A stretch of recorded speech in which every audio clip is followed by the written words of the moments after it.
Sometimes the deepest pain does not come from strangers. It comes from the person you keep calling father, even when he never calls you son. This is the story of Daniel. Daniel was 7 years old when his mother died. She was his world, his protection, his voice. After her funeral, the house became quiet, not peaceful, just empty. His biological father had died years earlier, so custody fell to his stepfather, Mr. Samuel. From the beginning, Daniel felt it.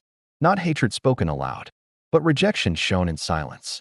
Mr. Samuel never beat Daniel. He did something worse. He ignored him. Food was provided, but without care. Clothes were bought, but without warmth. School fees were paid, but without encouragement. When Daniel spoke, Mr. Samuel looked away. When Daniel cried, Mr. Samuel said nothing. The house felt like a place Daniel was allowed to stay, not belong. Despite everything, child Daniel tried. He woke up early to clean the house. He studied hard, hoping to be praised. He waited by the door in the evenings, hoping his stepfather would ask about his day. Every time Mr. Samuel passed him without a word, something broke, but Daniel kept loving. Because Daniel believed something dangerous. If I love him enough, one day he will love me back.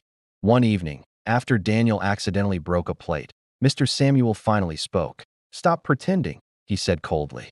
"You are not my blood." Those words stayed longer than bruises ever could. That night, Daniel cried silently, holding his mother's old scarf. But even then, Daniel did not hate him. As years passed, teenage Daniel learned to survive. He worked after school. He kept quiet. He learned not to expect kindness. Mr. Samuel never attended school meetings, never asked about Daniel's dreams, never called him son. Yet Daniel still respected him, still defended him when others spoke badly. Because love, once learned, is hard to unlearn. One night, Daniel overheard a conversation. Mr. Samuel told a neighbor, "I kept him because it was my responsibility, not my choice." Daniel felt something change inside him. Not anger, not hate, clarity. At 17, Daniel made a promise to himself. "I will not become bitter.